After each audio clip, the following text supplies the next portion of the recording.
ഹരേ രാമ രാമ രാമ ഹരേ ഹരേ ഹരേ കൃഷ്ണ കൃഷ്ണ കൃഷ്ണ ഹരേ ഹരേ ഹരേ രാമ രാമ രാമ ഹരേ ഹരേ ഹരേ കൃഷ്ണ കൃഷ്ണ കൃഷ്ണ ഹരേ ഹരേ ഗോവിന്ദനാമ സങ്കീർത്തനം ഗോവിന്ദ ഗോവിന്ദ.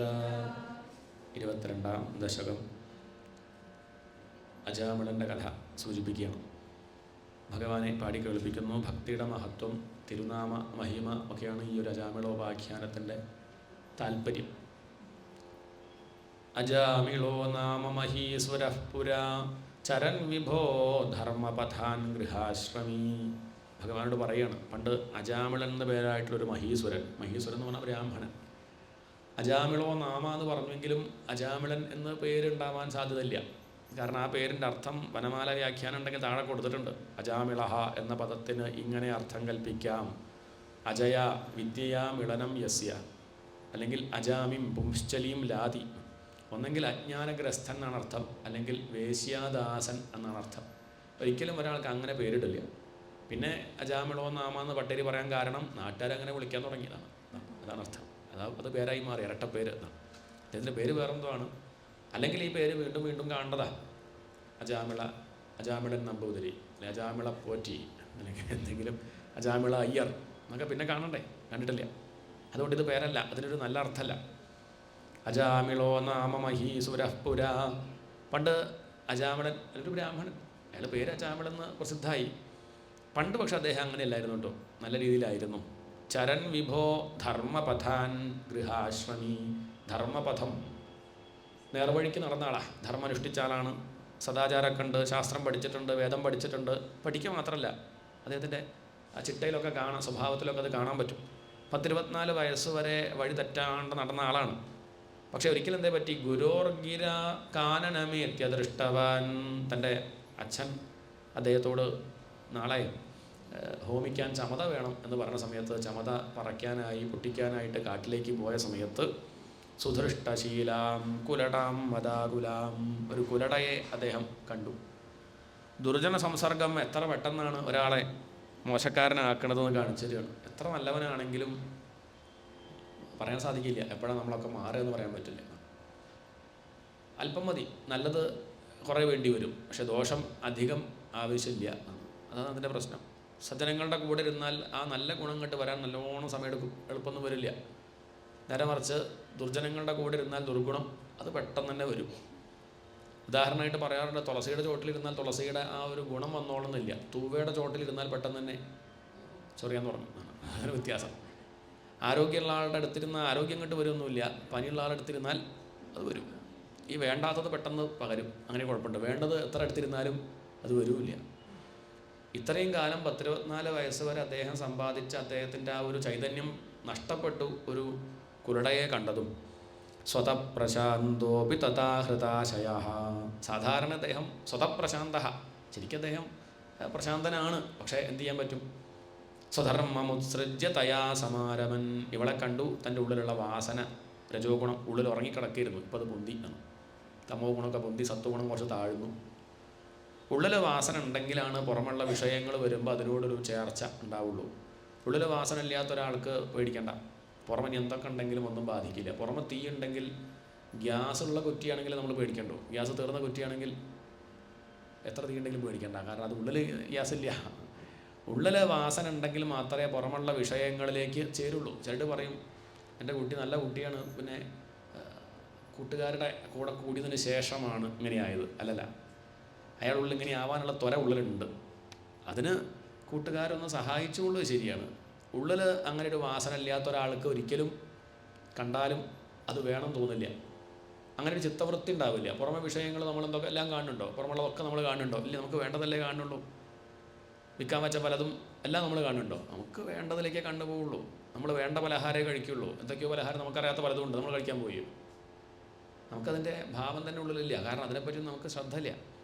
നമുക്ക് താല്പര്യമുള്ള വിഷയത്തിലേക്കേ ശ്രദ്ധ പോവുള്ളൂ. ഇവിടെ ഉള്ളിൽ ആ താല്പര്യമുണ്ട്, തൽക്കാലം അടക്കി വെച്ചതായിരുന്നു. പക്ഷേ ഇപ്പം അതിന് അനുകൂലമായൊരു സാഹചര്യം ഉണ്ടായപ്പോൾ അദ്ദേഹത്തിനുള്ളിൽ ദുർവാസന പ്രവർത്തിച്ചു. സ്വതപ്രശാന്തോപി തഥാ ഹൃതാശയ. സ്വധർമ്മമുത്സൃജ്യ തയാ സമാരമൻ, തൻ്റെ ധർമ്മം ഒഴിവാക്കി എന്ന് പറഞ്ഞ സന്ധ്യാവന്തനം ഒഴിവാക്കി, നാമജം ഒഴിവാക്കി അവളുടെ കൂടെ അദ്ദേഹം അങ്ങോട്ട് കഴിഞ്ഞു. അധർമ്മകാരി ദശമീ ഭവൻ പുനഃ തഥൗ ഭവൻ നാമയുതേ സുതേരതിം. അങ്ങനെ അധർമ്മം ചെയ്തുകൊണ്ട് കഴിഞ്ഞു. തൻ്റെ സമ്പ്രദായമൊക്കെ വിട്ട് കഴിഞ്ഞാൽ പിന്നെ ഒപ്പമുള്ളവരൊന്നും കൂട്ടത്തിൽ കൂട്ടില്ല, പൂജയ്ക്കൊന്നും ഏൽപ്പിക്കില്ല. കാരണം പൂണൂലൊന്നുമില്ല, അധിക സമയം കള്ളുഷാപ്പിൽ ഇരിക്കുന്നുണ്ട്. ഇങ്ങനെയൊക്കെ കണ്ടാൽ പിന്നെ അവർ ഏൽപ്പിക്കില്ല. പിന്നെ ജീവിക്കണം വെച്ചാൽ ബുദ്ധിമുട്ടായി, കാശ് വേണ്ടേ? അതിനു വേണ്ടി തട്ടിക്കൊണ്ടുപോകും. കുട്ടികളൊക്കെ തട്ടിക്കൊണ്ടുപോയിട്ട് വില പേശും. രക്ഷിതാക്കളെ വിളിച്ചിട്ടതാ, നിങ്ങളുടെ മകൻ എൻ്റെ കസ്റ്റഡിയിലാണ്, ഇന്ന് ഉച്ചയ്ക്ക് മുമ്പായിട്ട് 1 കോടി രൂപ തന്നാൽ തിരിച്ചു തരാം. ഇങ്ങനെയൊക്കെയാണ് ജീവിക്കുന്നത്, വേറെ വഴിയില്ല. ഇങ്ങനെ കഴിഞ്ഞു. നേരാവണ്ണം കഴിയായിരുന്നു, നല്ലൊരു സമ്പ്രദായത്തിലാണ്, ഒരു ബുദ്ധിമുട്ടും ഇല്ലാണ്ട് കഴിഞ്ഞു കൂടാനുള്ള വകുപ്പൊക്കെ ഉണ്ടായിരുന്നു. പക്ഷേ എന്ത് ചെയ്യാം, അതൊക്കെ മാറി.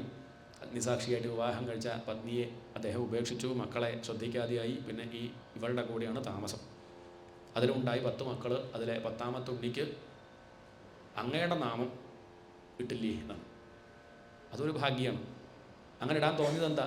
അത് ഭഗവാന്റെ കാരുണ്യം. സമൃത്യുകാലേ യമരാജ കിങ്കരാൻ ഭയങ്കരാം സ്ത്രീനഭിലക്ഷയൻ ഭിയാ പുരാമനാസ്മൃതിവാസനാബലാത് ജുഹാവ നാരായണനാമകം സുതം. മൃത്യുകാലേ, വയസ്സ് 88 എന്ന് ഭാഗവതം പറയും. 10-24 വയസ്സ് വരെ നല്ല രീതിയിൽ കഴിഞ്ഞു. പിന്നെ അങ്ങോട്ട് ധർമ്മമൊന്നും അനുഷ്ഠിച്ചില്ല, സൽക്കർമ്മങ്ങളൊന്നും അധികം ചെയ്തിട്ടില്ല, വേണ്ടാത്ത കർമ്മങ്ങൾ മാത്രമേ ചെയ്തിട്ടുള്ളൂ. 88 വയസ്സായി. അദ്ദേഹത്തിന് 10 ഉണ്ണികളുണ്ട്. 10ാമത്തെ ഉണ്ണിക്ക് അദ്ദേഹം നാരായണൻ എന്ന് പേരിട്ടു എന്ന് മാത്രമല്ല, ആ ഉണ്ണി ആ പേര് വിളിക്കുകയും ചെയ്യും. നമ്മൾ പേരൊക്കെ കേമായിട്ടിടും, അതൊന്നല്ലാതെ എന്തെങ്കിലും ടിക്കൂന്നോ ചിക്കൂന്നൊക്കെ വിളിക്കുകയും ചെയ്യുന്നതാണ്. അങ്ങനെയല്ല, പേരിട്ടതെന്ന് വെച്ചാൽ ഭഗവാന്റെ നാമം ജപിക്കണം എന്നുള്ള മട്ടിലാണ് പേരിടുന്നത്. അങ്ങനെയെങ്കിലും വിളിക്കട്ടെ, അല്ലാതെ ഇപ്പം കിഴക്കോട്ട് നോക്കി പല കെട്ടിരുന്ന് ജപിക്കൊന്നുമില്ല. അപ്പം എങ്ങനെയെങ്കിലും ഒന്ന് ജപിച്ചോട്ടെ എന്ന് കരുതിയിട്ടാണ് അങ്ങനെ ഒരു സമ്പ്രദായം. അദ്ദേഹം ആ ഉണ്ണിയെ നാരായണ നാരായണ എന്ന് വിളിക്കും, അല്ലെങ്കിൽ ഭഗവാൻ വിളിപ്പിച്ചു. ഇവിടെ മേൽപ്പത്തൂർ പറയും ഭഗവാനെ അത് അങ്ങ് വിളിപ്പിച്ചതാ. അല്ലെങ്കിൽ 10ാമത്തെ ഉണ്ണിക്കും അദ്ദേഹം ആ 9 ഉണ്ണികൾക്ക് പേരിട്ടതുപോലെ എന്തെങ്കിലും ഒരു പേര് കേട്ടാൽ എന്താ മനസ്സിലാവില്ല, അതൊരു ആണാണോ പെണ്ണാണോ, ഇനി അത് പലഹാരമാണോ മൃഗമാണോ പക്ഷിയാണോ എന്നൊന്നും ഒരൊച്ച അതന്നെ എന്താ മനസ്സിലാവില്ല. അങ്ങനെയുള്ള പേരൊക്കെ ഉണ്ടായിരുന്നു, അതൊന്നും ഇട്ടില്ല. ഈ ഉണ്ണിക്ക് നാരായണ എന്ന് പേരിട്ടില്ലേ. ഇട മാത്രമല്ല, അവസാനം ഭയന്ന് അദ്ദേഹം പേടിച്ച് വരച്ച സമയത്ത് ആരെ വിളിച്ചു? പുരാമനാസ്മൃതിവാസനാബലാത് ജുഹാവ നാരായണ നാമകം സുതം. ആ ഉണ്ണിയെ തന്നെ വിളിക്കാൻ തോന്നിയില്ലേ? ആ ഉണ്ണിയുടെ പേരെന്നെ വിളിക്കാൻ തോന്നിയില്ലേ? നാരായണ എന്ന് വിളിക്കാൻ തോന്നിയില്ലേ? അത് അങ്ങ് വിളിപ്പിച്ചതാ. കാരണം എന്താ? നേരെയാവുകയാണെങ്കിൽ നേരെയാവട്ടെ. അജാമിളൻ ഭഗവാനെ നോക്കണില്ലെങ്കിൽ ഭഗവാൻ അങ്ങനെ അജാമിളനെ നോക്കുകയാണ്. ഇയാളെന്താ നേരെയാവാത്ത? 88 വയസ്സായി, ഇനിയെങ്കിലും ഒന്ന് പഴയ പോലെ ഒന്നും ആയിരുന്നെങ്കിൽ. ആവണില്ലല്ലോ, തോന്നണില്ലല്ലോ. അങ്ങനെയാണ് ഭഗവാന്റെ കാരുണ്യം കൊണ്ട് ഭഗവാൻ അദ്ദേഹം നേരെയാവട്ടെ കരുതിയിട്ടാണ് 10ാമത്തെ ഉണ്ണിക്ക് നാരായണെന്ന് പേര് ഇടിച്ചത്. അല്ലെങ്കിൽ അദ്ദേഹം ഇടുന്നല്ല. അങ്ങനെയെങ്കിലും ഒന്ന് വഴിത്തിരിവാവട്ടെ, നാമം ജപിക്കുമ്പോൾ എന്നെ ഓർക്കട്ടെ. പണ്ട് ഞാൻ കുറേ ജപിച്ചിരുന്നു, 24 വയസ്സ് വരെ എത്രയാണ് ജപിച്ചതെന്ന് നിശ്ചയുണ്ടോ എന്നൊക്കെ ഉള്ളിൽ തോന്നി ഒന്ന് മാറുകയാണെങ്കിൽ മാറട്ടെ. ദുരാശയസ്യാപി തഥാസ്യ നിർഗത ത്വദീയ നാമാക്ഷരമാത്ര വൈഭവാത് പുരോഭിപേതുർഭവദീയ പാർഷദാഃ ചതുർഭുജാഃ പീതപടാ മനോരമാഃ ദുരാശയസ്യാപി. അജാമിളൻ അത്ര നല്ല ആളൊന്നുമല്ല, മലപ്പത്തൂരിൻ്റെ അഭിപ്രായം. തഥാസ്യ നിർഗത, അദ്ദേഹത്തിൻ്റെ മുഖത്തുനിന്ന് വന്ന ആ നാമത്തിൻ്റെ വൈഭവം കൊണ്ട് 4 പേര് അവിടെ വന്നു എന്ന് പറഞ്ഞ അർത്ഥം അജാമിളൻ്റെ വൈഭവം കൊണ്ടല്ല. അജാമിളിന് എന്തുണ്ടോ ഒന്നുമില്ല, പക്ഷേ അദ്ദേഹത്തിൻ്റെ മുഖത്തുനിന്ന് നാരായണ എന്നങ്ങോട്ട് വന്നില്ലേ, ആ നാമത്തിൻ്റെ വൈഭവം കൊണ്ട് 4 പേര് നാരായണ 4 അക്ഷരം പുറമേക്ക് വന്ന് രൂപം ധരിച്ചതാ. ചതുർഭുജാഃ പീതപടാ മനോരമാഃ, നീലമേഘ ശ്യാമളന്മാർ, ശംഖചക്ര ഗദാധാരികൾ, അങ്ങനെ സുന്ദരപുരുഷന്മാർ 4 പേര് അവിടേക്ക് ആവിർഭവിച്ചു. യമഭടന്മാർ വന്ന് അജാമിളൻ്റെ കഴുത്തിലേക്ക് കയറിടാൻ പുറപ്പെട്ടപ്പോഴേക്കും പേടിക്കണ്ട അജാമിള, ഞങ്ങളെത്തി, പേടിക്കണ്ട, മാ ഭീഹി, പേടിക്കണ്ട എന്ന് പറഞ്ഞ് 4 പേര് അവിടേക്ക് വന്നു. അമും ച സംഭാഷ്യ വികർഷതോ ഭടാൻ വിമുഞ്ചതേത്യ അരുടുധുർബലാദ് അമീ. ബലമായിട്ട് അജാമിളൻ്റെ കഴുത്തിലേക്ക് ഇടാൻ പുറപ്പെട്ട ആ കയറ് തട്ടിമാറ്റി.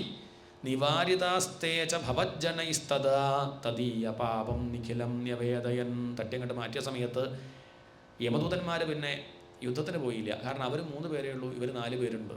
യുദ്ധത്തിന് പോയാൽ പ്രയാസമാണ്. അതുമാത്രമല്ല, ഇവർക്കൊക്കെ യമദൂതന്മാർക്ക് 2 കയ്യേ ഉള്ളൂ, ഇവർക്ക് ചതുർഭുജാ, ഒരാൾക്ക് തന്നെ 4 കയ്യാണ്. അങ്ങനെ 4 പേരും ഉണ്ട്. 2 കൊടുത്താൽ 4 കിട്ടും. അപ്പോൾ ആ സ്ഥിതിക്ക് യുദ്ധത്തിന് പോണ്ട എന്നവർ തീരുമാനിച്ചു. അവർ പറഞ്ഞു ഇദ്ദേഹം ചെയ്ത കൃത്യങ്ങളൊക്കെ പാപങ്ങളൊക്കെ നിരത്തി. തദീയ പാപം നിഖിലം നിവേദയൻ, അജാമിളൻ ചെയ്ത പാപങ്ങൾ മുഴുവൻ ആ വിഷ്ണു പാർഷദന്മാർക്ക് പറഞ്ഞു കൊടുത്തു. അത് കണ്ട സമയത്ത് അജാമിളൻ്റെ പാപം ഇന്ന ദിവസങ്ങൾ ഇന്ന ചെയ്തിട്ടുണ്ട്, 24-ാം വയസ്സ് മുതൽ 88 വയസ്സ് വരെ ചെയ്ത കർമ്മങ്ങളൊക്കെ ആ ലാപ്ടോപ്പ് തുറന്ന സമയത്ത് അതിനാണ് ആധാർ നമ്പർ, അതങ്ങോട്ട് അടിച്ചാൽ കാണുക ഇവനെ. അജാമിളൻ തന്നെ അത്ഭുതപ്പെട്ടു, ഇത്രയൊക്കെ ഞാൻ ചെയ്തിട്ടുണ്ടോ. കുറേയൊക്കെ അദ്ദേഹം മറന്നുപോയിട്ടുണ്ട്, നമ്മൾ മറക്കുമല്ലോ, പണ്ടത്തൊക്കെ മറന്നിട്ടുണ്ടാവും. അപ്പം ഇന്നലെ മിനിയാൻ ചെയ്തത് മാത്രമേ നമുക്ക് ഓർമ്മ ഉണ്ടാവുള്ളൂ. എന്നിട്ടാണ് നമ്മളിത് പറയുന്നത്.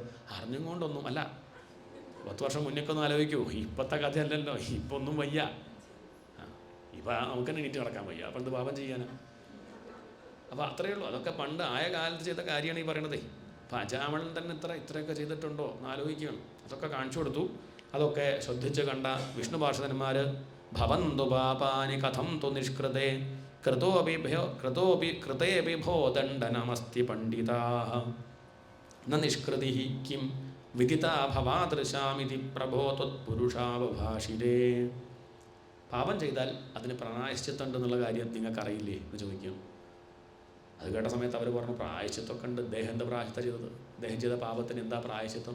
ഇത്രയൊക്കെ പാപം ചെയ്തിട്ട് എന്തൊക്കെ ചെയ്തു കണക്കില്ല. അത്രയ്ക്കധികം അപകടം ഈ അജാമിളൻ ചെയ്തിട്ടുണ്ട്. ഭഗവാന്റെ നാമം ജപിച്ചിട്ടുണ്ടല്ലോ, അതാണ് വിഷ്ണു പാർഷദന്മാർ മറുപടി പറയുന്നത്. ഉടനെ തന്നെ ആ യമദൂതന്മാർ പറഞ്ഞു, അങ്ങനെ ജപിച്ചിട്ടുണ്ടോ ചോദിച്ചാൽ ജപിച്ചു എന്നൊന്നും പറയാൻ വയ്യ. അജാമിളൻ ഭഗവാന്റെ നാമാണോ ജപിച്ചത് നിങ്ങളൊന്ന് ചോദിക്കൂ, അജാമിളനോട് ചോദിക്കൂ, വിഷ്ണു ഭഗവാന്റെ നാമം ജപിച്ചതാണോ? അപ്പോൾ അദ്ദേഹം തന്നെ പറയും, അല്ല, ഞാൻ എൻ്റെ മകനെ വിളിച്ചതാണ്. സത്യം പറയട്ടെ, ചോദിച്ചു നോക്കൂ, നിങ്ങൾ ചോദിക്കൂ, ഞങ്ങളെ നിർബന്ധിക്കുന്നൊന്നുമില്ല, നിങ്ങൾ തന്നെ ചോദിച്ചോളൂ അജാമിളനോട്. എന്താ അപ്പം നേരത്തെ ഒരു ശബ്ദം ഉണ്ടാക്കിയില്ലേ, അത് ആരോ ഉദ്ദേശിച്ചാൽ ചോദിച്ചു നോക്കൂ. അപ്പോൾ അദ്ദേഹം പറയും, ഞാൻ എൻ്റെ ഉണ്ണിയെ വിളിച്ചതാണ്. ഇനി പോട്ടെ, ആ ഉണ്ണിയെ വിളിച്ചതാണെങ്കിൽ തന്നെ നേരാവണ്ണം പുറത്തേക്ക് നാരായണ വന്നിട്ടില്ല, പുറമേക്ക് ഇങ്ങനെ കഫമൊക്കെ വന്ന് കിടക്കുകയാണ്. അപ്പോൾ പുറമേക്ക് ആരും കേട്ടിട്ടുമില്ല, ഒരൊച്ച ഉണ്ടായി എന്നല്ലാണ്ട് അജാമിളൻ്റെ മകൻ തന്നെ അത് കേട്ടില്ല. അദ്ദേഹം അവിടെ കളിച്ചുകൊണ്ടിരിക്കുന്ന സമയത്ത് എന്തോന്ന് തന്നെ വിളിച്ചു പോണത് അദ്ദേഹം മനസ്സിലാക്കിയില്ല. കാരണം ശബ്ദമൊന്നും പുറത്തേക്ക് വന്നിട്ടില്ല. പക്ഷെ ആര് കേട്ടു? അത് ഭഗവാൻ കേട്ടു എന്ന് പറഞ്ഞാൽ അതെങ്ങനെ ശരിയാവും? പ്രായശ്ചിത്ത എന്ന് പറഞ്ഞാൽ നേരാവണ്ണം എന്ന് ഉച്ചരിക്കണ്ടേ, ഉച്ചാരണ ശുദ്ധിയോടുകൂടി വേണ്ടതുപോലെയൊക്കെ ആവണ്ടേ, ശ്രദ്ധയോടുകൂടി വേണ്ടേ. ഇതങ്ങനെയൊന്നും ഉണ്ടായില്ല. അവിടെ കിടക്കുന്ന സമയത്ത് എൻ്റെ മകനെ നാരായണ എന്ന് വിളിച്ചു, അതന്നെ അക്ഷരമൊന്നും വ്യക്തമായിട്ടില്ല. അങ്ങനെയായ പിന്നെ എങ്ങനെയാണ് പ്രായശ്ചിത്താവുക എന്നാണ് ചോദ്യം. അതിനുത്തരമായിട്ട് പറയുകയാണ് നാമമഹിമ. അങ്ങനെയൊന്നുമില്ല, നിങ്ങൾക്ക് നാമമഹിമ അറിയാത്തത് കൊണ്ടാണ്. നാമത്തെ പറ്റി പറയുമ്പം അത് അങ്ങനെ ഭക്തിയോടുകൂടി ജപിക്കണം നിർബന്ധമില്ല. കാരണം ആദ്യം ആരും ഭക്തിയോടുകൂടി ജപിക്കില്ല. രണ്ടാമതൊക്കെ ഭക്തിയോടുകൂടി ജപിക്കുന്നുണ്ടാവും, മൂന്നാമതൊക്കെ ജപിക്കും. പക്ഷെ ആദ്യത്തെ ജപം ഭക്തിയോടുകൂടി ആവില്ല. നീന്താൻ പഠിച്ചിട്ട് വെള്ളത്തിൽ ഇറങ്ങലുണ്ടാവില്ല. ഭാഗവതമൊക്കെ വായിക്കാൻ പഠിച്ചിട്ട് വായിക്കുക, അങ്ങനെ ഉണ്ടാവില്ല. അതിന് തെറ്റി വായിച്ച് എല്ലാ കാലം തെറ്റിക്കരുത്. കുറച്ച് കഴിഞ്ഞാൽ ഒന്ന് കുറച്ച് കഴിഞ്ഞാൽ ഒന്ന് ശരിയാക്കണം എന്നൊരു വിചാരം ഉണ്ടാവണം. എന്നിട്ട് തെറ്റിച്ചാൽ കുഴപ്പമില്ല. ശരിയാക്കണം എന്നുള്ള വിചാരമില്ലാണ്ട് തെറ്റിച്ച് വായിക്കുമ്പോഴേ കുഴപ്പമുള്ളൂ. ഞാൻ നേരെ വായിക്കില്ല, അങ്ങനെ വാശിയൊന്നും പാടില്ല. കുറേശ്ശെ ചിലർ ഈ ശ്ലോകമൊക്കെ എടുത്ത് വയ്ക്കുക, എന്നിട്ട് പറയും തെറ്റിയാലും കുഴപ്പമില്ലല്ലോ. അങ്ങനെ അജാമിളനല്ല, നാരായണത്ത് പറഞ്ഞിട്ടില്ലേ, ഭാഗവത്ത് പറഞ്ഞിട്ടില്ലേ എന്ന് പറഞ്ഞാൽ അത് ലൈസൻസ് ആയിട്ട് എടുക്കരുത്. നമ്മൾ നേരെയാവാൻ മാത്രമേ ശ്രമിക്കാവൂ. തെറ്റിപ്പോയാൽ വിഷമമൊന്നും, തെറ്റിപ്പോയാലാണ്, തെറ്റിച്ചാലെന്നല്ല. അറിയാണ്ട് നമ്മളത് നേരെ വായിക്കണം എന്ന് വിചാരിക്കും, തെറ്റിപ്പോവാണ്, മനഃപൂർവ്വമല്ല. അപ്പം അതാണ് ഇവിടെ വിഷയം. അപ്പം അതുകൊണ്ട് സാങ്കേത്യം പാരിഹാസ്യം വാസ്തോഭം ഹേളനമേവ വാ വൈകുണ്ഠനാമഗ്രഹണം അശേഷാകാരം വിദുഹു. ഭഗവാന്റെ നാമം സാങ്കേതികമായിട്ട് പറഞ്ഞാലും മതി എന്ന് പറഞ്ഞാൽ ഭക്തിയൊന്നും വേണമെന്നില്ല എന്നർത്ഥം. വെറുതെ കുട്ടികളൊക്കെ രസമായിട്ട് ചിലപ്പം അവർ ജപിക്കും നാമൊക്കെ, ഭക്തിയോട് കൂടുന്നല്ല, പാട്ടുപാടിയും കൊണ്ടൊക്കെ അങ്ങനെയൊക്കെ ഉണ്ടാവും. മതി, എങ്ങനെയെങ്കിലും ജപിക്കട്ടെ. അതാണ് ഇസ്കോണിൻ്റെ ഒക്കെ ഒരു രീതി. അങ്ങനെയാണ് അവർ നൃത്തം വെച്ചും കൊണ്ട് പാട്ട് പാടിയും കൊണ്ട് നമുക്കിത് കുറേ ശ്രദ്ധിക്കുമ്പോഴാണ് നാമം മനസ്സിലാവുക. ഹരേ കൃഷ്ണ ഹരേ കൃഷ്ണ എന്ന് പറയും. എങ്ങനെയെങ്കിലും ജപിക്കട്ടെ കരുതിയിട്ടാണ്. അതല്ലാണ്ട് തനി സാധാരണക്കാരത് ജപിക്കും തോന്നുന്നുണ്ടോ? അങ്ങനെയെങ്കിലും നൃത്തം വയ്ക്കാൻ മോഹിച്ചിട്ടും അങ്ങനെയൊന്ന് ഉറക്കെ പാടാൻ ആഗ്രഹിച്ചിട്ടെങ്കിലും ഒന്ന് നാമം ജപിക്കട്ടെ. അതുകൊണ്ട് സാങ്കേതികമായിട്ട് പറഞ്ഞാൽ പോലും പാപം തീരും. ഭക്തിയൊന്നുമില്ല, നല്ല വിശപ്പുണ്ട്, ഹോട്ടലിൻ്റെ പേര് വായിച്ചതാ, നാരായണ ഹോട്ടൽ, മതി, അയാളുടെ പാപം തീർന്നു. അല്ലെങ്കിൽ ഈ ബസ് പഴശ്ശി വഴി പോവോ ചോദിച്ചതാ, ശിവ നടക്കി വന്നു, പഴശ്ശി വഴി, പഴ പോയാൽ ഇഴി പോയാൽ ശിവ നടക്കുന്നുണ്ട്. എങ്ങനെങ്കിലും യദ്വക്ഷരം നാമഗിരേരിതം നൃണാം, ആ രണ്ടക്ഷരം ഒന്ന് വന്നാൽ അറിയാണ്ടെങ്കിലും വന്നാൽ മതി. ശ്രുതിസ്മൃതിഭ്യാം വിഹിതാവ്രതാതയഃ പുനന്തി പാപം നലുനന്തി വാസനാം. അതന്നെയുള്ളൂ ഈ വാസന തീരാനുള്ള വഴി. ഇനി ഒന്ന് പറയട്ടെ, പല ശ്രുതിയിലും സ്മൃതിയിലൊക്കെ പല പരിഹാരങ്ങളും പറഞ്ഞിട്ടുണ്ടാവും. ചില പൂജ കഴിച്ചാൽ യാഗം ചെയ്താലൊക്കെ പാപം തീരും എന്ന് പറഞ്ഞാൽ അങ്ങനെയുള്ള പാപം തീരാൻ വേണ്ടിയിട്ട് ഇങ്ങനെയൊക്കെ കർമ്മം പൂജയൊക്കെ ചെയ്ത് കഴിഞ്ഞാൽ പാപം തീരുന്നേ ഉള്ളൂ. എന്ത് തീരില്ല? പാപം ചെയ്യാനുള്ള തോന്നൽ തീരില്ല. അത് തീരണ്ടേ? ഇപ്പോഴത്തെ ഇതുവരെയാണ് തീർത്തു കേട്ടോ, ഇനി തന്നെ ചെയ്യാൻ പോണത്. എന്താ കാര്യം? ആൾ ശുദ്ധാവുന്നൊന്നുമില്ല. ഇതുവരെ ചെയ്തതൊക്കെ തീർത്തിട്ട് കാര്യമുണ്ടോ? ഇനി അങ്ങനെ ഒരു കർമ്മം ചെയ്യാണ്ട് നോക്കണ്ടേ? ഹൃദയം ശുദ്ധാവണ്ടേ? അതാവില്ല.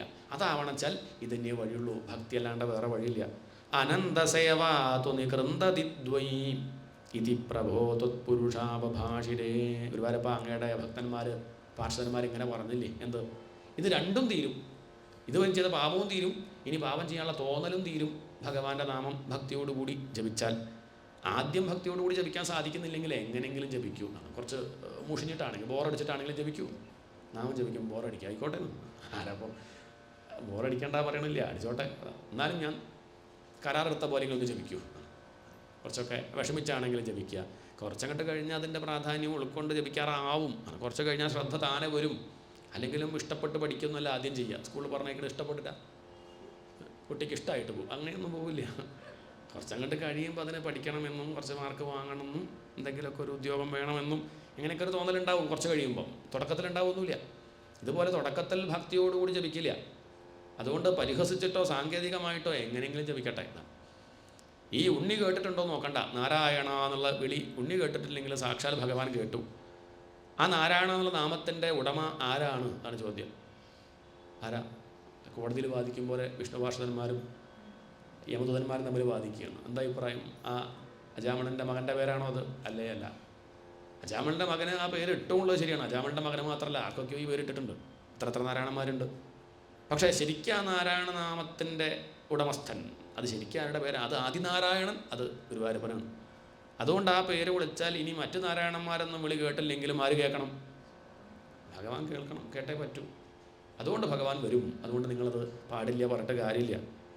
ഇനി അത് വേണ്ടതുപോലെ ആയില്ലല്ലോ പറഞ്ഞാൽ വേണ്ടതുപോലെ ഒന്നും അങ്ങനെ എന്താ ഈ വേണ്ടതുപോലെ പറഞ്ഞാൽ എങ്ങനെയാണെന്ന് പറഞ്ഞൊരു വ്യാഖ്യാനം ആരാ ഒരു ഉദാഹരണം കാണിച്ചൊരു വേണ്ടതുപോലെ ജപിക്കുന്ന ഒരാളെ ഒന്ന് കാണിച്ചു. അങ്ങനെയൊക്കെ പറഞ്ഞാൽ അതൊക്കെ എങ്ങനെ തീരുമാനിക്കുക? അർത്ഥം അറിഞ്ഞ് ജപിക്കണം എന്ന് പറഞ്ഞാൽ എന്താ ഇപ്പം നാരായണ നാമത്തിൻ്റെ അർത്ഥം എന്ന് പറഞ്ഞൊരു നാരായണ എന്നതിൻ്റെ അർത്ഥം തീരുമോ? പറഞ്ഞു തീരുമോ? അതൊക്കെ സംസ്കൃതം അറിയെങ്കിൽ എങ്ങനെ വേണമെങ്കിലും വ്യാഖ്യാനിക്കാം. നാരം പരമാത്മക വിഷയം. നാരെന്ന് പറഞ്ഞാൽ നരന് വേണ്ടത് എന്ന് പറഞ്ഞാൽ ബ്രഹ്മം അർത്ഥം, അല്ലെങ്കിൽ ആനന്ദം എന്നർത്ഥം. അതിൽ അയനം ചെയ്യുന്നവൻ എന്നൊക്കെ എങ്ങനെ വേണമെങ്കിൽ വ്യാഖ്യാനിക്കാം. അതുകൊണ്ട് അർത്ഥം അറിഞ്ഞിട്ടേ ജപിക്കുള്ളൂ എന്ന് പറഞ്ഞാൽ ജപിക്കലുണ്ടാവില്ല. എത്ര അർത്ഥം ഉണ്ടാവും? ഉള്ളിലൊരു ഭക്തി ഉണ്ടാവണം. അർത്ഥം തന്നെ പറയുന്നത് എന്തിനാ ചോദിച്ചാൽ ഗൗരവം ഉണ്ടാവാനാണ്. താൻ ജപിക്കുന്നതിൻ്റെ ഗൗരവം ഇനി അർത്ഥം അറിയാണ്ട് തന്നെ ഉണ്ടെങ്കിൽ വളരെ നന്നായി. അർത്ഥം പറയണത് തന്നെ എന്തിനാണ്? അതൊരു ഗൗരവത്തിലെടുക്കാൻ, ആത്മാർത്ഥമായിട്ട് ശ്രമിക്കാൻ, അതിനു വേണ്ടിയിട്ടാണ് ഈ അർത്ഥം പറച്ചിൽ തന്നെ. അതുകൊണ്ട് അറിഞ്ഞാവട്ടെ അറിയാണ്ടേ ആവട്ടെ, അജ്ഞാനാത് അഥവാജ്ഞാനാത് ഉത്തമ ശ്ലോകനാമയത്. മരുന്ന് അറിയാണ്ട് കുടിച്ചാലും അറിഞ്ഞു കുടിച്ചാലും രോഗം മാറും. ആ രോഗം മാറാനുള്ള മരുന്ന് തന്നെ ആവണം കേട്ടോ. അത് മാറിപ്പോയ വയ്യ. വേറെ അസുഖത്തിൻ്റെ മരുന്നെടുത്ത് കുടിച്ചാൽ പ്രശ്നമാവും. നമ്മൾ ഡോക്ടറെ വിശ്വസിച്ചാൽ മതി, ഭഗവാനെ വിശ്വസിച്ച് ജപിച്ചാൽ മതി, അത്രയേ ഉള്ളൂ. അപ്പം അതുകൊണ്ട് നാമത്തിൻ്റെ അർത്ഥം അറിയണം എന്ന് നിർബന്ധിക്കേണ്ട. അങ്ങനെയൊന്നുമില്ല. അറിഞ്ഞാണെങ്കിലും അറിയാണ്ടാണെങ്കിലും ആശ്രയിച്ചാൽ ആ വസ്തു അതിൻ്റെ സ്വഭാവം കാണിക്കും. തീൻ്റെ സ്വഭാവം പൊള്ളിക്കുക എന്നുള്ളതാണ്. അത് അറിഞ്ഞു തൊട്ടാലും അറിയാണ്ട് തൊട്ടാലും പൊള്ളും. തീ തൊട്ടാൽ കൈ പൊള്ളും എന്ന് അറിയാം. അറിയുന്ന ആൾ തൊട്ടു, അപ്പോൾ കൈ പൊള്ളി. അറിയാത്ത ആൾ തൊട്ടാലോ? ചെറിയ കുട്ടി വന്ന് തൊട്ടു തീ, അപ്പോൾ തീ വിചാരിക്കുമോ 2.5 വയസ്സ് കുട്ടിയാണ് പൊള്ളിക്കണ്ട? അങ്ങനെ വിചാരിക്കില്ല, പൊള്ളിക്കും. കാരണം അതിനെന്തില്ല, അതിന് തൻ്റെ ധർമ്മം, തൻ്റെ സ്വഭാവം കാണിക്കുക. ഇതുപോലെ നാമത്തിനും അതിൻ്റെ സ്വഭാവം കാണിക്കുക, അത്രയേ ഉള്ളൂ. അത് അറിഞ്ഞ് ആശ്രയിച്ചാലും അറിയാണ്ട് ആശ്രയിച്ചാലും ഫലമുണ്ട്. അതുകൊണ്ട് ഭഗവാന്റെ നാമം ജപിച്ചാൽ അതിന് ഫലമുണ്ട്. അനേന ഭോജന്മ സഹസ്രകോടിഭി കൃതേഷു പാപേഷു നിഷ്കൃതികൃത. ഇദ്ദേഹം ഈ ജന്മത്തിൽ മാത്രമല്ല അനേക കോടി ജന്മങ്ങളിലായിട്ട് ആർജിച്ച പാപം മുഴുവൻ ഈ നാമജപത്തിലൂടെ ഇല്ലാണ്ടിയാക്കി. അങ്ങനെ പറ്റുമോ? കോടി ജന്മങ്ങളിലായിട്ട് എടുത്തു വെച്ച പാപം മുഴുവൻ ഇപ്പം 100 വർഷമായിട്ട് അടച്ചിട്ട മുറിയാണ്. ആ മുറിയിലത്തെ ആ ഇരുട്ട് പോകണമെങ്കിൽ എന്താ വേണ്ടു? 100 വർഷം അങ്ങനെ തുറന്നിടുക. അതൊന്നും വേണ്ട.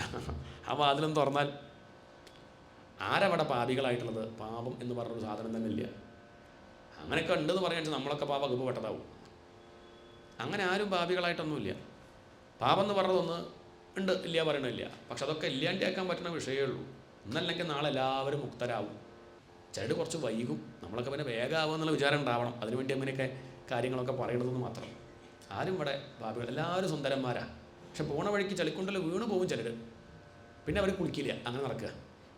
നല്ലൊരു കുളം കണ്ടൊന്ന് ഇറങ്ങി മുങ്ങിയാൽ പഴയ സൗന്ദര്യം ഉണ്ട്. എല്ലാവരും സുന്ദരന്മാരാണ്, എല്ലാവരും സുന്ദരിമാരാണ്. പക്ഷെ ചിലർ ചളി കളയാൻ നിൽക്കണില്ല. ആത്മാവിനെ നോക്കിയാൽ ആരാപ്പം ഇവിടെ ശുദ്ധമല്ലാത്തത്? ഉറങ്ങുമ്പോൾ ആരാ മോശക്കാർ? എല്ലാവരും നല്ലവരല്ലേ ഉറങ്ങുമ്പോൾ? നാരായണീയം കേട്ട് ഉറങ്ങിയാൽ സാരമില്ല എന്നുള്ള അഭിപ്രായം നമുക്കൊക്കെ. ഉറങ്ങുമ്പോൾ എല്ലാവരും ശാന്തന്മാരാണ്, ആർക്കും ഒരു ഉപദ്രവം ചെയ്യുന്നില്ല. മനുഷ്യർ മാത്രമല്ല, പക്ഷികളും മൃഗങ്ങളും പോലും ഉറങ്ങുമ്പം ഒരുപോലെയാണ്. അപ്പം അങ്ങനെ നോക്കുകയാണെങ്കിൽ നമ്മളൊക്കെ ആനന്ദസ്വരൂപികളാണ്. പാപമൊന്നും നമുക്കില്ല. പാപമൊക്കെ പുറത്താണ്, ചളി പോലെ. അതില്ലാണ്ടാക്കാൻ പറ്റും ചെയ്യും. ഇല്ലാണ്ടാക്കാൻ സാധിക്കാത്തതാ എന്ന് കരുതി ഇല്ലാണ്ടാക്കാൻ ശ്രമിക്കേണ്ട. ചിലർ അങ്ങനെ പറയാം, പാപമാണ്, പാപിയാണ് ഞാൻ, അതുകൊണ്ട് ഞാൻ നടക്കൊന്നുമില്ല, ഈ ജന്മമൊന്നും നോക്കണ്ട, എത്ര ജന്മങ്ങൾ കഴിഞ്ഞാൽ എൻ്റെ പാപമൊന്നും തീരില്ല, അങ്ങനെ വിചാരിക്കരുത്. വിവേകി എപ്പോഴും എന്താ വിചാരിക്കാവൂ, കഴിഞ്ഞു, ഇതോടുകൂടി തീരുകയാണ്, എൻ്റെ പാപം മുഴുവൻ ഇവിടെ തീരുന്നു. അതുകൊണ്ട് ഭഗവാന്റെ നാമത്തിനാണോ നമ്മുടെ പാപത്തിനാണോ ഇതിനാ കൂടുതൽ ശക്തി ചോദിച്ചാൽ ഭക്തന്മാർക്കൊരു സംശയവുമില്ല, ഭഗവാന്റെ നാമത്തിനാണ്. ഈയൊരു ഭാവത്തിൽ ജപിച്ചാൽ പാപം തീരും. യദഗ്രഹീം നാമ ഭയാകുലോഹരേ ഇതി പ്രഭോ ത്വത്പുരുഷാപഭാഷിരേ എന്നിങ്ങനെ ആ അങ്ങയുടെ നാമത്തിൻ്റെ മഹിമ അങ്ങയുടെ പാർഷദന്മാർ പറഞ്ഞില്ലേ. നൃണാം അബുദ്ധിയാപി മുകുന്ദ കീർത്തനം. മനുഷ്യർ അബുദ്ധിയാപി അറിയാണ്ടാണെങ്കിലും ഓർക്കാപ്പുറത്താണെങ്കിലും അതാണ് വിശന്നിട്ടാണെങ്കിലും ക്ഷുത്വാവാ വിവശോ ബ്രുവൻ ഹരയേ നമ ഇത്യുച്ചൈഃ മുച്യതേ സർവതോ ഭയാത് പതിതഃ സ്ഖലിതഃ ച ആർത്തഃ. എങ്ങനെയെങ്കിലും ഒന്ന് ചില സന്തോഷമായിട്ടിരിക്കുമ്പോൾ ഭഗവാനെ ഓർത്തോളണമെന്നില്ല, വേണ്ടാന്ന്. ദുഃഖിക്കുമ്പോൾ ഓർക്കുണ്ടല്ലോ മതി. ചില ദുഃഖിക്കുമ്പോൾ ഓർക്കില്ല, സന്തോഷമാകുമ്പോൾ ഓർക്കായിക്കോട്ടെ, നല്ല മതിയാണ്. എങ്ങനെയെങ്കിലും ഒന്ന് ഭഗവാന്റെ നാമം ഒന്ന് ജപിക്കാൻ തോന്നിച്ചാൽ, ചിലർ ദുഃഖിക്കുമ്പോൾ സന്തോഷമായിട്ടിരിക്കുമ്പോഴൊന്നും ഓർക്കില്ല. വിശന്നാൽ ഇയാൾ നിർത്തണില്ലല്ലോ ഗുരുവായൂരപ്പ, മതി, എന്നാലും പുണ്യം എനിക്ക് കിട്ടും. അപ്പം അങ്ങനെയാണെങ്കിലും എങ്ങനെയെങ്കിലും ഒന്ന്, എപ്പോഴത് വിളിക്കുക പറയാൻ പറ്റില്ല. വലിയ വലിയ യുക്തിവാദികളൊക്കെ അവസാന കാലത്ത് നേരെയാവണത് കാണാറുണ്ട്. ഗുരുവായൂരപ്പനൊന്നുമില്ല, ഭഗവാനൊന്നുമില്ല എന്ന് പറഞ്ഞ് കുറേ പുസ്തകം എഴുതി എല്ലാവരും വഴി തെറ്റിച്ച് 60 വയസ്സ് കഴിഞ്ഞാൽ അവർ ഗുരുവായൂരിലും താമസം, നിർമ്മാല്യം തൊഴിൽ, ഉച്ചയ്ക്കും വൈകുന്നേരം ഒക്കെ അമ്പലത്തിൽ തന്നെ. അപ്പം അങ്ങനെയൊക്കെ ഉണ്ടാവും. കുറച്ച് കഴിയുമ്പോൾ മാറും. കാരണം ജീവിതത്തിൽ ചില പ്രശ്നങ്ങളൊക്കെ പ്രയാസങ്ങളൊക്കെ വരുമ്പോഴാണ് താൻ പഠിച്ചു വെച്ച ഭഗവാൻ എന്നുള്ള സങ്കല്പമല്ല, അത് അന്ന് അങ്ങനെ തെറ്റിദ്ധാരണ കൊണ്ട് പറ്റിയതാണ് എന്ന് മനസ്സിലാക്കി മാറുകയാണ്. അതുകൊണ്ട് അബുദ്ധിയാഭിമുകുന്ദ കീർത്തനം ദഹത്യഘൗഗാൻ മഹിമാച താദൃശഃ യഥാഗ്നിരേധാംസി യഥൗഷധം ഗതാനിധി പ്രഭോ ത്വത്പുരുഷാപഭാഷിതേ. മരുന്ന് കഴിച്ചാൽ ആ മരുന്നിൽ എന്തൊക്കെ ഉണ്ടെന്ന് അറിഞ്ഞില്ലെങ്കിൽ പോലും ആ രോഗം മാറും. പനി വന്നു, പാരസെറ്റമോൾ കഴിച്ചാൽ രോഗം മാറല്ലേ? എന്തൊക്കെയാണ് പാരസെറ്റമോളിൽ എന്തൊക്കെയാണുള്ളത് ഇൻഗ്രീഡിയൻസ് എന്ന് പറയും? ആർക്കറിയാം? ദശമൂലാരിഷ്ടം, ഏതൊക്കെ 10 മൂലങ്ങൾ പറയും. ഇതൊക്കെ അറിഞ്ഞിട്ടാണോ ആരെങ്കിലും കുടിക്കൽ? അല്ല. അതുകൊണ്ട് നാരായണനാമത്തിൻ്റെ അർത്ഥം മുഴുവൻ അറിഞ്ഞത് വായിച്ച് പഠിച്ചതിന് ശേഷം ഞാൻ ജപിക്കുള്ളൂ എന്നുള്ള വാശിയൊക്കെ ഒഴിവാക്കിയിട്ട് ജപിക്കുക. സമയം കിട്ടുമ്പോൾ അർത്ഥം നോക്കും ചെയ്യുക, നോക്കാണ്ടിരിക്കണ്ട. ഇത് അർത്ഥവാദമായിട്ട് പറയുമ്പം നോക്കണമെന്ന് പറയില്ല, പക്ഷെ അത് നമ്മൾ കൂട്ടത്തിൽ പറയണം. അർത്ഥം അറിയണ്ടെന്നല്ല, അർത്ഥം പറയുമ്പോൾ ഞാൻ കേൾക്കില്ല എന്ന് പറയരുത്. ഞാൻ ജപിക്കുക മാത്രമേ ഉള്ളൂ, ഞാൻ അർത്ഥം കേൾക്കില്ല, ഞാൻ ഭാഗവതം വായിക്കുക മാത്രമേ ഉള്ളൂ, പ്രഭാഷണം കേൾക്കില്ല, അങ്ങനെയൊന്നും അങ്ങനെ പറഞ്ഞാൽ വയ്യ. വായിക്കുക, സമയം കിട്ടുമ്പോൾ ലേശായിട്ട് കേൾക്കുക, താല്പര്യം മനസ്സിലാക്കുക എന്നിങ്ങനെ ആ ഭഗവാന്റെ നാമത്തിൻ്റെ മഹിമ ആ വിഷ്ണു പാർഷദന്മാർ പറഞ്ഞില്ലേ. യജ്ഞാനാം ജപയജ്ഞോസ്മി. യജ്ഞങ്ങളുടെ കൂട്ടത്തിൽ ഞാൻ രാജസൂയമാണെന്ന് പറഞ്ഞില്ല. ജപയജ്ഞം ഏറ്റവും എളുപ്പമാണ്. മറ്റുള്ളതിനൊക്കെ കുറേ പ്രയാസമുണ്ട്, കാശ് കുറേ ചിലവുണ്ട്. അഗ്നിഹോത്രം അല്ലെങ്കിൽ മറ്റുള്ള കാര്യങ്ങൾ വിളക്ക് കത്തിക്കേണ്ട, ഒന്നുമില്ലെങ്കിൽ തീ വേണം, നെയ്യ് വേണം, എണ്ണ വേണം, തിരി വേണം, വിളക്ക് കത്തിക്കണം വെച്ചാൽ. ഇനിയിപ്പം യാഗം ചെയ്യണമെങ്കിൽ അതിന് ബ്രാഹ്മണർ വേണം, അവർക്ക് ദക്ഷിണ കൊടുക്കണം, അതിനും വിഭവങ്ങൾ വേണം. എന്നാൽ ഒരു ചിലവുമില്ല. നാമം ജപിക്കാൻ എന്താ വേണ്ടു? നാവും വേണ്ട, അതൊക്കെ ആദ്യം. പിന്നെ നാവും വേണ്ട. നാവുണ്ടെങ്കിൽ ഉറക്കം ജപിക്കുമ്പോൾ ബാക്കിയുള്ളവർക്ക് ശല്യം ചിലപ്പം വേണ്ട, മനസ്സിലങ്ങനെ ജപിക്കാം, അത്രയേ ഉള്ളൂ. അപ്പം അതുകൊണ്ട് മനസ്സ് മാത്രമേ വേണ്ടൂ. ജപിക്കണം എന്നുള്ളൊരു മനസ്സുണ്ടെങ്കിൽ എവിടെ വെച്ചും ആർക്കും ജപിക്കാം. ഇത്ര സൗകര്യമുള്ളൊരു സോപ്പ് മനസ്സ് ശുദ്ധാക്കാൻ വേറെ ഇല്ല. ശരീരം ശുദ്ധാക്കാൻ ധാരാളം സോപ്പുകളുണ്ട്, നമ്മളതൊക്കെ തേക്കണമുണ്ട്, എന്നാലത് ശുദ്ധാവുന്നില്ല. പക്ഷേ ഈ മനസ്സ് എളുപ്പത്തിൽ ശുദ്ധാക്കാൻ സാധിക്കും ഈ നാമജപമാകുന്ന സോപ്പ് കൊണ്ട് എന്നിങ്ങനെ ആ വിഷ്ണു പാർഷദന്മാർ അങ്ങയുടെ നാമത്തിൻ്റെ മഹിമ ആ അജാമളൻ കേൾക്കാൻ വേണ്ടി വിഷ്ണു പാർഷദന്മാരോട് പറയുകയാണ്. വിഷ്ണു പാർഷദന്മാർ യമഭടന്മാരോട് പറയുകയാണ്. യമഭടന്മാർ കേൾക്കാനല്ല, അജാമളം മനസ്സിലാക്കട്ടെ. താൻ 24 വർഷം ജപിച്ച നാമത്തിൻ്റെ മഹിമ താൻ അറിഞ്ഞില്ല, താനൊന്നും ഇപ്പം മനസ്സിലാക്കൂ. ഇനിയെങ്കിലുള്ള കാലം 88 ഇനിയിപ്പോൾ എത്ര ഉണ്ടെന്ന് നിശ്ചയില്ല, ഇനിയുള്ള സമയം ജപിക്കാൻ നോക്കടോ എന്നാണിപ്പം ഈ ഒരു കഥ കാണിക്കുന്നത്. ഇത്രയൊക്കെ പറഞ്ഞ സമയത്ത് യമദൂതന്മാർ തിരിച്ചുപോയി. ഞങ്ങളുടെ ബോസിനോട് ചോദിച്ചു വരാമെന്ന് പറഞ്ഞു. ശരി ആവട്ടെ. എന്നാൽ വിഷ്ണു പാർഷദന്മാരോ അജാമളിനെ കൊണ്ടുപോയോ? അജാമളിപ്പം കൊണ്ടുപോകുന്ന കരുതി പെട്ടിയൊക്കെ നേരെയാക്കി, അദ്ദേഹമൊക്കെ നേരെ കൊടയും ബാഗൊക്കെ എടുത്ത് നിൽക്കുക. അപ്പം ആര് കൊണ്ടുപോകും? വിഷ്ണു പാർഷദന്മാർ തന്നെ കൊണ്ടുപോയില്ല. അവർ അജാമളിനെ മൈൻഡ് ചെയ്യാതെ എന്ത് ചെയ്തു? അവർ തിരിച്ചു പോയി. അപ്പോഴാണ് അജാമളിന് മനസ്സിലായത് ഇവർ വന്നത് എന്നെ കൊണ്ടുപോകാനല്ല, പിന്നെയോ തനിക്ക് നാമമഹിമ ബോധ്യപ്പെടുത്താൻ. താൻ മനസ്സിലാക്കണോ, താൻ ഇപ്പം ജപിച്ചു, അത് എൻട്രൻസ്, അത്രയേ ഉള്ളൂ. അത് തനിക്ക് അപ്പം കിട്ടിയെന്ന് പറയാൻ വയ്യ. അത് ആ ഹാളിലേക്ക് കയറി ടോക്കൺ എടുത്തു, ഊണ് വെച്ച് പറയാൻ പറ്റുമോ? എന്നാലും ഭേദമായില്ലേ, അത് കിട്ടും എന്തായാലും. ആ ഒരു ധൈര്യം അത്രയേ ഉള്ളൂ. തനിക്ക് കിട്ടും, പക്ഷെ ആയിട്ടില്ല. താൻ അതിനുള്ള കർമ്മങ്ങൾ ചെയ്യണം. എന്തായാലും അജാമളിന് താല്പര്യം മനസ്സിലായി. ഭഗവാന്റെ കാരുണ്യമാണത്, തൻ്റെ ജീവിതത്തിലുണ്ടായ വഴിത്തിരിവ്. താൻ ഇത്രയും കാലം മറന്ന ആ ഭഗവാൻ തനിക്ക് അന്ത്യകാലത്തിലുണ്ടായി. തൻ്റെ കൂടെ ആരുണ്ടായില്ല, ആ ദാസി രക്ഷിക്കാനുണ്ടായില്ല. 10 മക്കളുണ്ടായി, വിളിച്ചിട്ട് പോലും ഒരു ഉണ്ണി പോലും തന്നെ രക്ഷിക്കാൻ ഈ സമയത്ത് ഉണ്ടായില്ല. മകനെ വിളിച്ചത്, ആ മകൻ വന്നില്ല. വന്നത് ഭഗവാനാണ്. ഭാര്യയോ മക്കളോ ഭർത്താവോ സമ്പത്തോ വീര്യപരാക്രമ ഭാവങ്ങളോ ഇതൊന്നും അന്തകനെത്തുന്ന സമയത്ത് ഉണ്ടാവില്ല എന്ന് ബോധിപ്പിച്ചതാണ്.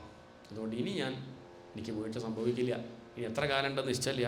പക്ഷേ ഇനി എത്ര കാലമാണെങ്കിലും, ഇനിയിപ്പം 2 മാസമേ ഉള്ളൂ, അല്ലെങ്കിൽ 1 മാസം, 24 മണിക്കൂറേ ഉള്ളൂ, മതി.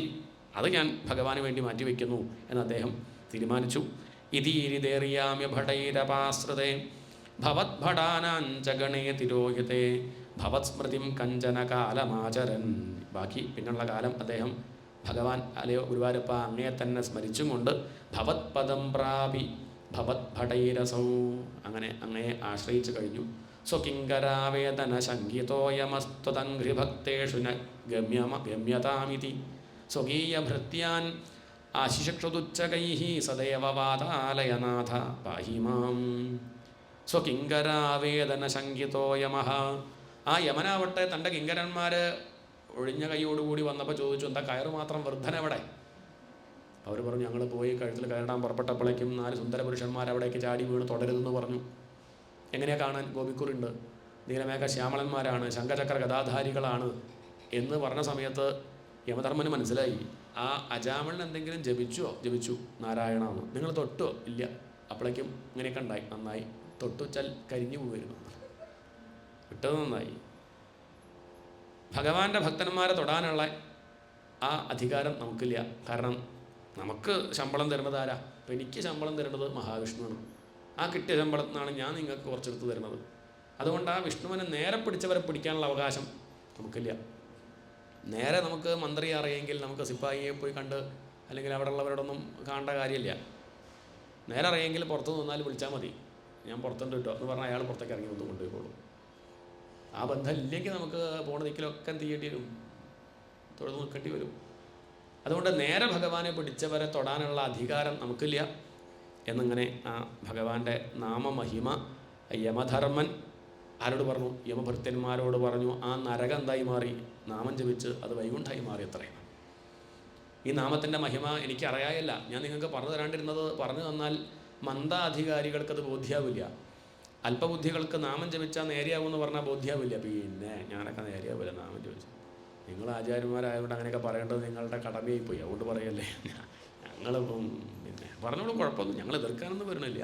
ഇങ്ങനെയൊക്കെ മറ്റല്ല കേൾക്കുക, അത് നാമനിന്ദ്യവും. അതുകൊണ്ട് അങ്ങനെ പറയണ്ട എന്ന് കരുതിയിട്ടാണ് നിങ്ങൾ ചെറുപ്പക്കാരോട് ഞാൻ എന്ത് ചെയ്തില്ല, ഈ നാമത്തിൻ്റെ മഹിമ അറിഞ്ഞിട്ടും പറയാണ്ടിരുന്നത്. ഇപ്പം നിങ്ങൾക്ക് ഞാൻ പറയാണ്ട തന്നെ ബോധ്യമായില്ലേ? തൊടാൻ പറ്റിയോ? തൊടാൻ സാധിച്ചോ? ഇല്ല. ഇനി മനസ്സിലായിക്കോളൂ. അതുകൊണ്ട് ഭക്തിയോടുകൂടി ഭഗവാന്റെ നാമം നിങ്ങളും ജപിക്കൂ എന്നിങ്ങനെ യമധർമ്മൻ ഉപദേശിക്കുക. ആരോട്? തൻ്റെ ഭക്തന്മാരോട്. അതുകൊണ്ട് നാമം ജപിക്കുന്നവരെ തൊടാനുള്ള അധികാരം നമുക്കില്ല. അത് കേട്ട സമയത്ത് യമഭടന്മാർ ചോദിച്ചോത്രേ, അങ്ങനെയാണെങ്കിൽ പിന്നെ ഇവിടെ നമുക്ക് ജോലി ഉണ്ടാവില്ല കേട്ടോ. കാരണം ഇത്രയൊക്കെ നാമത്തിൻ്റെ മഹിമ പറഞ്ഞു കേട്ട് കഴിഞ്ഞാൽ ആരാ ജപിക്കാണ്ടിരിക്കുക ചോദിച്ചു. അത് പേടിക്കേണ്ട, കേരളം ഉണ്ടല്ലോ, അത് പേടിക്കാനില്ല. എത്ര കണ്ട് നാമത്തിൻ്റെ മഹിമ പറഞ്ഞാലും ജപിക്കില്ല എന്ന് വാശിയുള്ള യുക്തിവാദികൾ ധാരാളം ഈ കേരളത്തിലുണ്ടാവും. അവരെ നമുക്ക് കൊണ്ടുവരാം. ജിഹ്വാ നവക്തി ഭഗവത് ഗുണനാമധേയം ചേതശ്ചന സ്മരതി തച്ചരണാരവിന്ദം. നാവ് കൊണ്ടൊരിക്കൽ പോലും ഭഗവാന്റെ നാമം ജപിക്കാത്തവർ, മനസ്സിലൊരിക്കൽ പോലും ഭഗവാന്റെ പാദാരവിന്ദം സ്മരിക്കാത്തവർ, കൃഷ്ണായ നോ നമതിയച്ചിര ഏകദാവി, ഭഗവാനെ അങ്ങേക്ക് നമസ്കാരം എന്നൊരിക്കൽ പോലും പറയാത്തവരുണ്ടാവും. താനാനയധ്വം, അങ്ങനെയുള്ളവരെ ധൈര്യമായിട്ട് തൊട്ടോളൂ, അവരെ കൊണ്ടുവന്നോളൂ. അല്ലാത്തവരെ തുടരുത്. നാമം ജപിക്കുക എന്ന് പറഞ്ഞാൽ നാവ് കൊണ്ട് ജപിക്കുക മാത്രമല്ല, അവരെ ഹൃദയത്തിലേക്ക് നോക്കണം. ചിലപ്പോൾ ഉള്ളിൽ ജപിക്കുന്നുണ്ടാവും, ചിലപ്പോൾ അവർ ബോധമില്ലാണ്ട് കിടക്കാവും നമ്മുടെ ദൃഷ്ടിയിൽ, എന്നാലും ഉള്ളിൽ എന്തുണ്ടാവും അത്രയും നമ്മൾ നോക്കണ്ടോ. അവസാന കാലത്ത് എങ്ങനെ നോക്കണ്ടോ, നമ്മളത് നോക്കിയിട്ടാണ് വിലയിരുത്തുക. ഇത്രയൊക്കെ വായിച്ച ആൾ കണ്ടില്ല, അവസാനം ഭാഗവതം വായിക്കുന്നവരൊക്കെ കഥ അങ്ങനെയാണ് എന്നൊക്കെ പറയണ കുറേ വിദ്വാന്മാരുണ്ടാണ്. ഒരു കുഴപ്പമില്ല, കിടക്കുമ്പോൾ അല്ലേ, ഇരിക്കുമ്പോൾ അന്തസ്സായിട്ടാണ് നിൽക്കുന്നത്, അത് മതി, അത്രയും നോക്കണ്ടോ. ഇരിക്കുമ്പം ജപിച്ചിട്ടുണ്ടെങ്കിൽ അവസാനം ഉള്ളുന്ന ജപം നടക്കും. ഭഗവാൻ അവസാന കാലത്ത് തൻ്റെ നാമം ജപിപ്പിച്ച് തൻ്റെ സ്ഥാനത്തേക്ക് കൊണ്ടുപോകും. അത് ഭഗവാന്റെ വാക്കാണ്, അതാണ് താല്പര്യം. അതുകൊണ്ട് നാമം ജപിക്കുക എന്നുള്ളത് കാണിക്കുകയാണ്. അതാണ് ആദ്യപടി. തുടക്കം നാമജപമാണ്. പിന്നെ പിന്നെ ഉയർന്നുയർന്ന് തത്വമൊക്കെ ഉൾക്കൊള്ളാൻ സാധിക്കും. അതുകൊണ്ട് നാമം ജപിക്കണം എന്നുള്ള തിരുനാമത്തിൻ്റെ മഹിമ എടുത്തു പറഞ്ഞു അജാമിളോപാഖ്യാനം.